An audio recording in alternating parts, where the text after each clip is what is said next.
Hey everyone, I've been getting a lot of questions and I thought I would answer a few of them just for kicks. A lot of you have been asking to see my enclosures, and the reason I hesitate is just because I'm pretty sure you'll be pretty disappointed. I'm just a really small time breeder. I've said that again and again. I'm a gecko lover first of all and a breeder second. I just get the kind of enclosures that I can afford, things that come to me free from friends or free cycle, stuff like that. So my enclosures are all kind of mismatched and hodgepodge, but I can show you some of them anyway. This is a 55-gallon, and ideally for crested geckos you would want to set that up on its end, but I tried that and it didn't work out so well. It was kind of a safety hazard. I'd have to build some special shelving for it, so I just decided I'll just go with the 55-gallon on its side. And it's actually, I've got enough stuff in there, enough climbing items and hides, coconut hides, that keeps any geckos I keep in there feeling safe, and they can sleep apart. They don't have to be together. Hi-ho.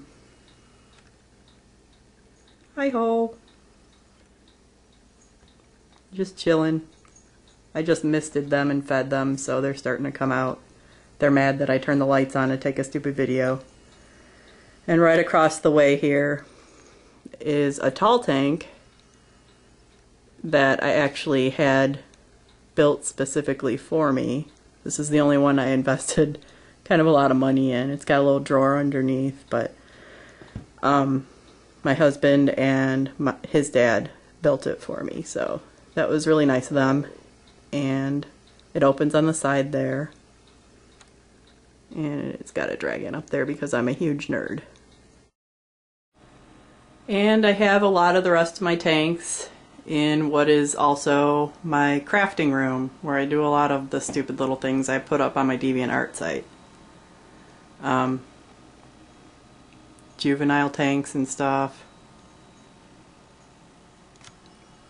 That's Adam Baldwin. That's important. Baby tanks. I keep 3 in a tank. And a cat walking in. That's just proof as to why you really need to make sure that you have either fastenable tanks, like I have out in the front room, or a door that locks, keeps them out. She's a good cat. She doesn't really mess with the lizards, but I'm sure if I let her go long enough, she'd start screwing around with them. Hey, Chuck! Yeah, right. And I do keep solitary males in tubs, and I found that these work really, really well to hold in moisture at a proper temperature. They've got a lot of holes drilled in them though. You've got to do that if you're going to keep your animals in tubs. These are almost 20-gallon tubs and just 1 animal per tub. There's a little bit of room next to the male tubs where during the summer I will house just hatched animals for maybe about a month in smaller tanks. So yeah, not all that thrilling. Sorry to disappoint, but you know, just keep them clean and catless. Charlie. She likes Frijolito down there. He's my hand humper. Maybe that's why she likes him.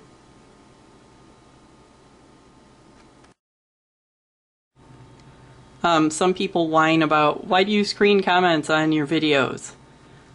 It's because I'm putting the videos up there for informational purposes, and there are so many bad animal care videos on YouTube. I really want to make sure that any information that's passed through my comments are like valid. I really, really hate "lol first comment" comments, so don't do that. Your comment will never see the light of day if you do that. It's really pointless and annoying, so If you're going to share information that you have, just make sure it's, good info. Some people ask me why I have so few animals. It's just because that's what I feel I can handle. Some breeders have like dozens and dozens of animals, and I don't feel that I need to do that. Keeping these animals as pets are what comes first, making sure they get the proper care. I'm not really out to make a buck. I mean, it's nice that if I sell my geckos, all that money goes back into feeding them. There's no way I could make this into a business. It would just get too overwhelming too fast. There's already tons of breeders of crested geckos out there that already know what they're doing, and they're already established, and it's really hard to break in. If you're new, I've only been doing this a few years, but every year I only have a handful of hatchlings, and that's what I want, and that's what I can handle. A lot of people ask me, well, how can I get into breeding crested geckos? First thing I tell those people is make sure you want to.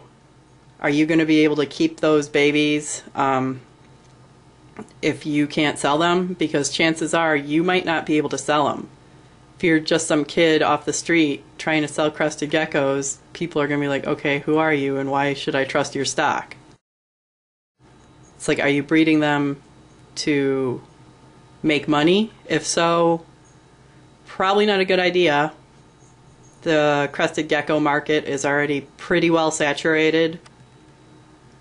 If you've got some kind of amazing morph, maybe you'll be able to make a few bucks. But the health of the animals should really come first, so make sure you're doing it for that reason. And also, if I see you telling people that your regular brown buckskin, that's like a brownish, tannish animal, is like a super laser beam, awesome crested gecko morph, I'm gonna drive over there and punt you in the butt, because I don't know, I've just seen so many people do that. It's hilarious. Just people know you're pulling stuff out of your butt when you do that. So don't pretend you have a great morph when it's just a regular brown lizard. One other thing, be really careful about how you get into crested geckos. I've seen a lot of people that they get one, and we joke around on the forums about saying, oh, you can't ever have just one, they're like potato chips, you're going to keep getting more. Just keep in mind that, you wouldn't just keep buying puppies just because you could get them for cheap or free or whatever. You need to be able to provide care for the animals. It's a struggle for me to find people who are competent enough to care for these specialized animals. They need to be misted at night. If I need to go out of town on vacation, I've got to set up like weeks in advance to make sure that someone who knows what they're doing is going to be able to come in. And on easy nights, when it's just misting night, it takes about a half hour to take care of these guys. On feeding nights, it can take up to an hour or so, and during the winter, they might need to be misted twice a day. There's a lot of care that goes into them, and if you're not ready to handle that, you shouldn't have dozens and dozens. Just try them out, get one, and see if you're good with taking care of them. And I've just seen too many people just buy a ton of lizards and then go, holy crap, this didn't pan out like I thought it would. They thought they'd sell millions of lizards and make thousands of dollars or whatever, and it doesn't quite work out that way. So just kind of use your brain when you're getting into crested geckos. I don't want to dissuade you from doing so, but make sure they're getting good care. And one last thing, people ask me why I am not showing my face in the videos. It's because I'm hideous, and also because the videos are about the animals and not about me. So, that's it.